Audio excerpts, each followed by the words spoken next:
I'm Chris Campbell with Campbell's Antique Clock and Watch Repair of Anderson, South Carolina. And what got you interested in this? Well, I'm actually a third generation, so my grandfather was a clockmaker, and then my father was also a clockmaker, and when he passed away in 2004, I took over the family business doing the clock and watch repair, which is now becoming a dying art, but it's starting to pick up once people knows that you are there. Now, who was your grandfather? His name was Jim Goss of Lawrence. And how did he get into watchmaking? I'm not really sure on that history because he was kind of quiet, kept to himself. Besides doing that, he was also the mayor of Lawrence for 2 terms. He was a lifelong deacon at First Baptist Church Lawrence and was also a member of the city council in Lawrence. My father was a police officer for 36 years with Lawrence City and also acting police chief up at the time he retired in '97. Well, with your dad doing all that, how did he have time to learn? He did basically like me. He did the clock when he was not working in the police department. Like with me, I'd do magic shows. So when I'm not doing magic shows, I'm in the shop, or if I'm not in the shop, I'm doing magic shows and vice versa. So you started when you were a kid? Yes, sir. 13 years old. Doing magic shows. Performed all over the world, cruise ships, TV shows, Vegas. And then when my father passed away in 2004, then that's when I took over doing the clocks. I learned from him, watching him, and then he would let me take movements apart and showed me all the ins and outs of the clock industry, clock repair, and building of gears for clocks. And how has it changed over the years? A lot of things have changed. A lot of people want their clocks to be restored because they do not make clocks like they used to. A lot of the clocks that I work on are over 100, 150 years old. And like I said, it's a dying art. There's not that many people that are skilled and craftsmen to restore these type of movements. Nowadays, everything is battery-operated quartz movements or electric. So it's a whole different ball game of clocks that are now being produced versus what was produced many, many years ago. But the vintage stuff is becoming more popular? It is, yes, especially for people who have heirlooms. I've had people bring in cuckoo clocks or wall clocks that they had when they were a child, and they inherited it from their mother, grandmother, grandfather, and it quit working, and they wanted to have those memories back and have it where they could actually hear it chime once again, see it ticking on the wall to bring back those childhood memories that they have long forgotten or lost. What's the biggest challenge in working on these things? Really, the dangerous part, a lot of people would not know it, but clocks can be very dangerous, especially with the mainsprings. If you do not contain the power of a mainspring, you can lose a limb, finger, you can have deep lacerations, or you can have fractured bones with that mainspring comes unwound.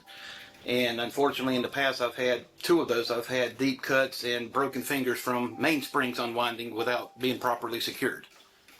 Wow. Yeah. Don't think about stuff like that. No, not in the clock world. Now, are there clocks that people are looking for? They come to you and looking for older clocks? Or? A lot of them are looking for the cuckoo clock styles, old skeleton style clocks, mantle clocks, kitchen clocks. I don't really have that many for grandfather clocks, which I do house calls for those. If people have a grandfather clock that they can't bring to me, I can go to them at their house and service it, check it out, and diagnose what may be wrong with it. Now, are you a collector too? Oh yes, I have a wide collection all throughout the house. We probably have about 76 clocks total throughout the whole house. Do you have a favorite? Probably the skeleton clock is my favorite. It's from 1770. It's a all wooden movement, and it still runs to this day. The pendulum is actually held in place by horsehair, and the weights are actually woven muskox hair that holds up the weights. So yeah.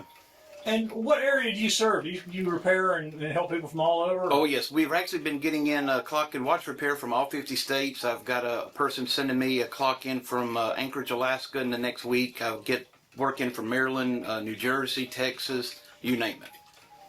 So, I mean, you're a rare breed. There's not many left. There isn't, no. From what I know, I'm probably the only one in the Anderson-Greenville County area that does actual making of gears, cutting arbors, making parts for clocks, and doing the whole 9 yards of servicing and rebuilding of clock movements.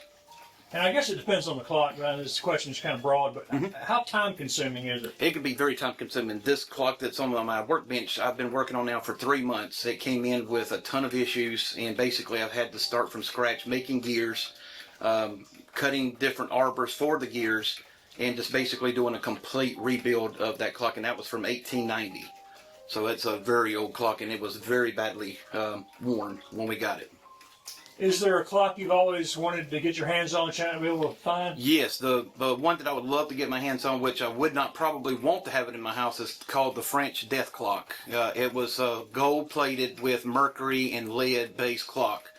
And the story behind that, when they made the clock, a lot of people would have it in their house and they would come down sick with lead poisoning or mercury poisoning. And so that's why it was called the French death clock. I think it's a beautiful clock, but as far as actually having one in the house, I don't think I would want it. Maybe just a picture of one. Yes. Are there some clocks much easier to work on than others? Oh yes, especially just the time clocks are the easiest to work on versus a time and strike. With the time and strike, you have to be sure that the strike side, the gears are precisely aligned, and in order to be able to strike on the proper hour or half hour. If one gear tooth is just out of alignment by 1/1,000,000th of an inch, it can throw off the whole chime sequence of the clock. And that can take up to an hour and a half just to be able to fine tune and time the gear system so that it will strike properly. How about watches? Do you work on watches? Oh, lots. We get in antique pocket watches, wrist watches. We do high-end Rolex watches, which I have a couple of them here on the desk. We service and do everything, even battery replacement for quartz watches, crystal, stems, bands, you name it. Now that's much more detailed, though. Much more. It is very small. We have different magnification magnoscopes. We also use vintage tools for our watch repair. We have tools that are over 100 years old because they're more accurate and their tolerances are more high and tight than modern day tools would allow for watch repair. If somebody was looking for a vintage clock, what would you say is the one most reliable somewhere if they just wanted a nice vintage clock? I would probably say a Sessions, Ingram, probably a Seth Thomas. Those are your top #1 antique clocks that are very reliable. They're easy to keep up and they're easy to find at most antique stores, and they're also reasonably priced. They're not expensive to own or get. And remind people where they can find out more about you and about what you do here. So you can contact me at 864-608-5095 or go to our website, Cambell's clockrepair.com.